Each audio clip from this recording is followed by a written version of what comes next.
Tech Help Podcast is brought to you by Squarespace.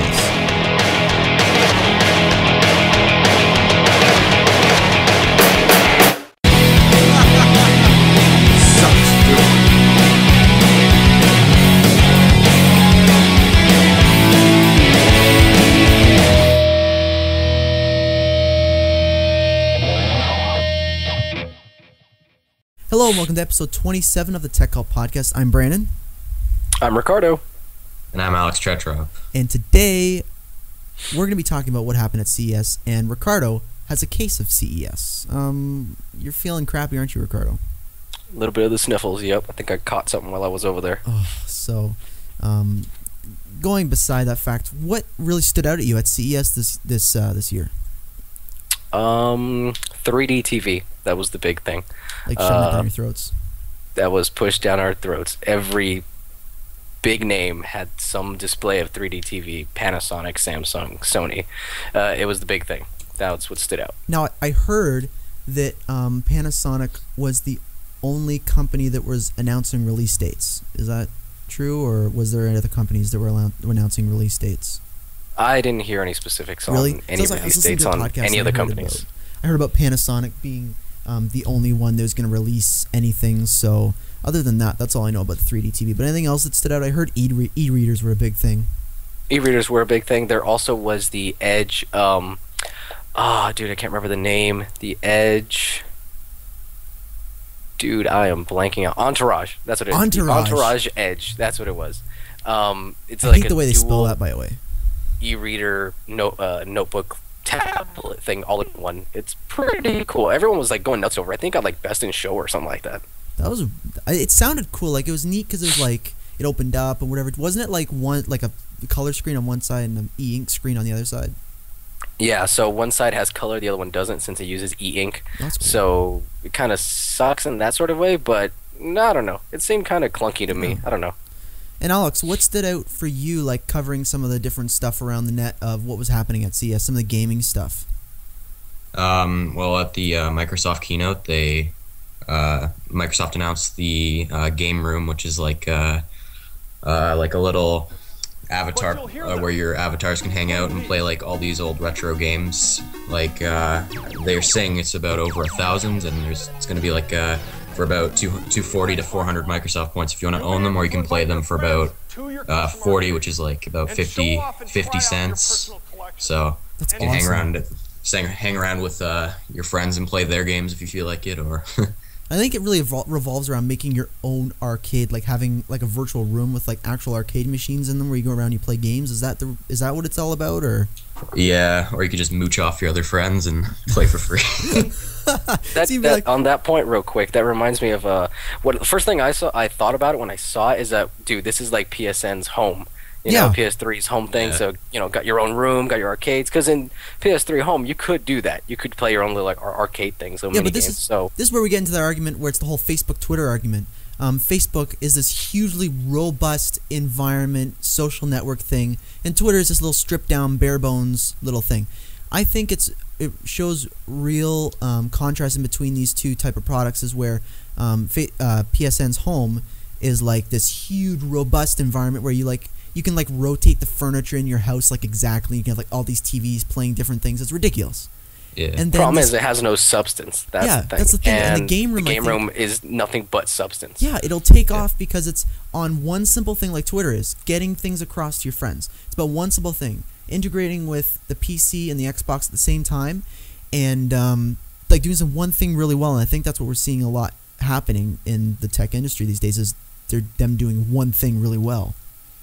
Yeah. Yes. And then there'll be a simultaneous launch around spring for 360 and PC. So that is going to be awesome. I did get to catch it while I was over there. It looked pretty cool. It did look nice. I saw Major Nelson hanging around there too, so checking all the Xbox fans, see what they thought. So it was pretty cool. That is awesome. But anyways, so that's the game room. I'm really excited about that. But also, another point that I want to mention is there was no Courier, Microsoft Courier announced. As you know, the Courier was this huge upset about there's an Apple tablet coming out. Everybody's coming out with a tablet. And Microsoft was supposed to be this overall like other guy to be like, die Apple tablet, here's the Courier. but it wasn't even announced, and it was expected to be announced at this keynote. So what was it like, Ricardo, sitting in the seats and being like waiting for the keynote? Okay, let me tell you what it was. Okay, the day of the keynote, the entire day was nothing but journalists and everyone talking about what we were going to see later on that night. So everyone was excited because we had heard a rumor that they were going to release an HP tablet, and we thought, hey, this could be the courier. Yeah. So when we're all waiting, there was a lot of anticipation, and when we got there, Steve Ballmer comes out, does this whole thing, shows us this little HP slate. So yeah, it looks weird. He said it's like no this tablets. dinky little thing. Yeah, he said they're not called tablets. This new kind of device, they're called slates. They showed off 3, but they only focused on the HP. No name, no nothing. Yeah. No specifics or anything.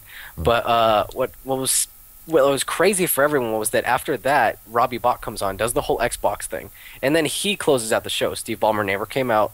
The lights just went back on, and everyone was just surprised, wondering like, what the heck just happened? Yeah. Everyone was expecting something big, especially with Apple's announcement coming on later this month, at the end of the month. Hopefully, they're going to reveal the iSlate. But Microsoft had nothing coming into it. And what sucked was that right off the bat, Steve Ballmer said that they were pushing innovation. 2010 was going to be the best for Microsoft products. And here, they showed nothing new. They showed the exact same stuff that they've been talking about for like the past few months. So it was really disappointing. Yeah. But anyways, we're going to go off into who did we meet at CES? Like, who did you meet at CES? You met some pretty cool people. Who did you meet? The ones I personally met, I met Major Nelson from Xbox, Larry Herb. He's a really cool dude. He's like the community dude for Xbox. Yeah. And then I met Patrick Norton. By the way, Major Nelson, we're not worthy. Patrick Norton and Veronica Belmont from Techzilla. And I don't know if anyone like follows me on Twitter, but what happened was that I went to see them, and I saw Patrick and the team. They were getting ready for their show, and I went to say hi because Roger Chang, who was their camera guy, people know him on Techzilla, and he told me to stop by around that time. I did stop around 3, but they were getting ready for the show, and Patrick sort of got angry at me because I was just like hanging around there, and he says, "Oh, Ricardo, I need you to, it'd be cool if you could just like, go away for a little bit." Blood could have been spilt. Yeah, he's like, "Come back after the show, we'll be fine, because like if I don't do this, my producer's gonna kick my ass."